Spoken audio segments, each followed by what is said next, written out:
Well, joining us now is Tamanjeet Singh Desi, Shadow Rail Minister and Labour Member of Parliament for Slough.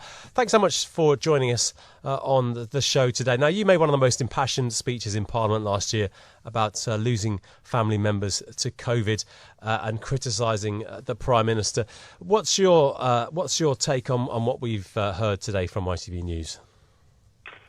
Ewan, first of all, thank you for having me on Bloomberg Radio. And I'm absolutely incensed. It's just shocking that the individual leading our nation can be standing there lying, and there's no other word for it. I know we cannot use that word within Parliament, but he was there standing up saying, I'm incensed, I feel shocked at the behaviour of Downing Street staff.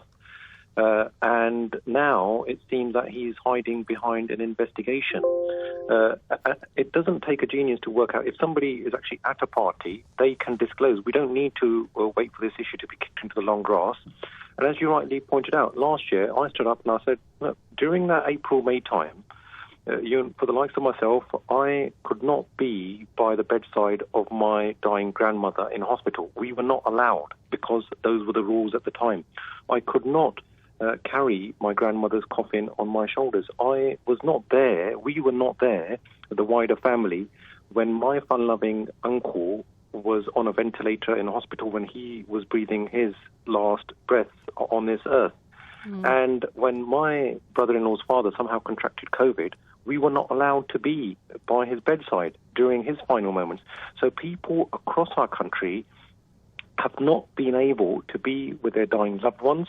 Many people have endured mental health issues because of loneliness, because they were not allowed to congregate.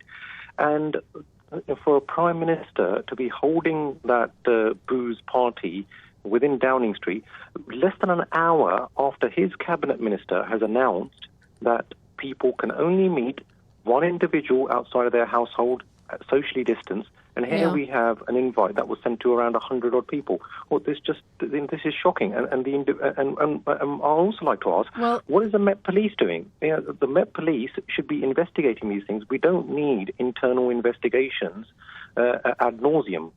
Tan, I listened to that speech when you gave it, and it struck a chord. I'm sure it struck a chord with the families of the 150,000 people who have died from COVID. Having said that, 2022, to me, it feels like a new year, perhaps turning over a new leaf. People don't want to think now anymore, I suppose, about COVID and how difficult it was in some ways. How much, does that call for the Prime Minister to resign? How much is that really going to resonate? How much will it stick? It seems like a cry into the void at the moment. Well, Caroline, there may be people who may think, so what, parties? Well, look, it matters to me and it matters to millions of other people because people made huge sacrifices in the midst of that pandemic when we couldn't be with loved ones, when we were suffering on our own. And our loved ones were suffering on their own.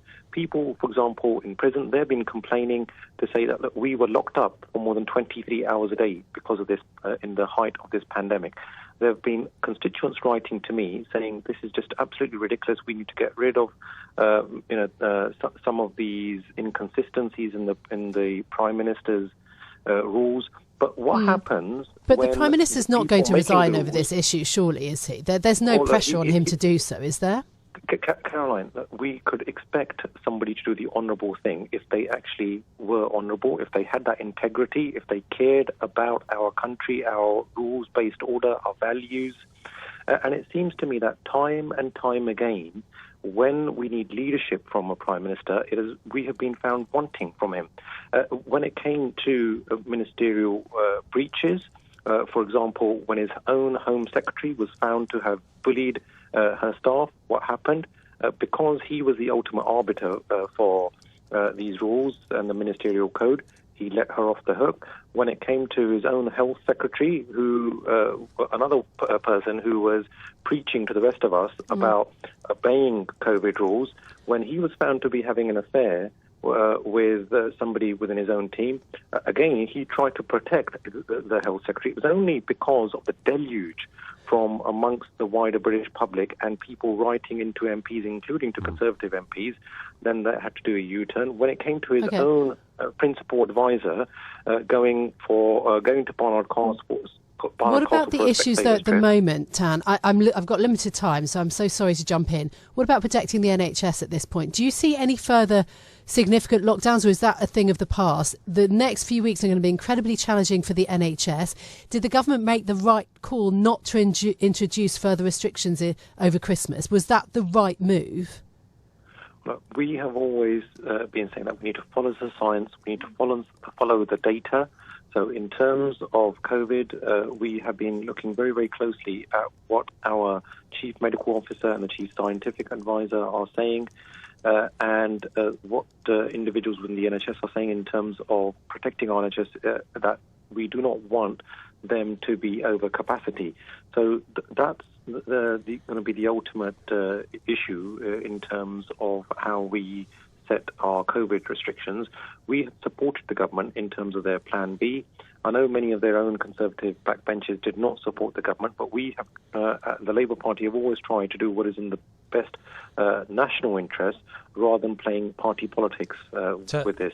Tan, I want to ask you about the ongoing cost of living crisis. Now, energy bills are set to rise by perhaps 50 or 60% in April. That's going to mean hundreds and hundreds of pounds a year for millions of people, and millions of people are going to struggle with that.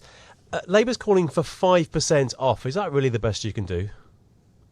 Well, look, Ian, in terms of the cost of living crisis, that's something else that's been precipitated by the lack of leadership and the catastrophic decisions that have been taken by the government in recent times. They've also decided that they were going to get rid of the gas storage facilities, which means that now we are more susceptible to such hikes in energy prices.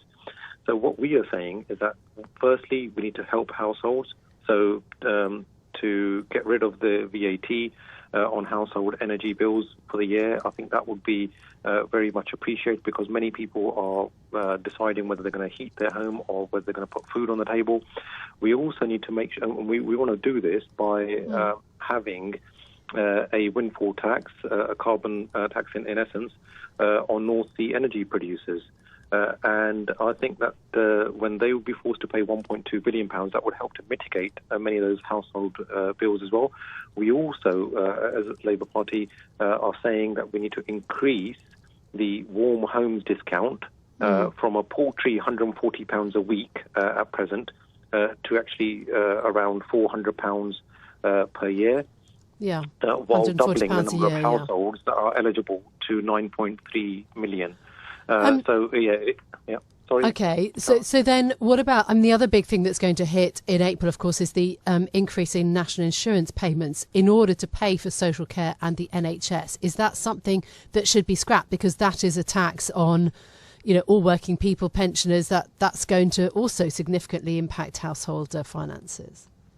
Caroline, we've been saying that the government actually promised in their manifesto that they would not be increasing taxes, and now the way that they have decided to increase taxes is actually going to hit working people the most because of that record-breaking increase in national insurance. And what that now means is that hard-working Brits will be saddled with the highest tax burden since the 1960s.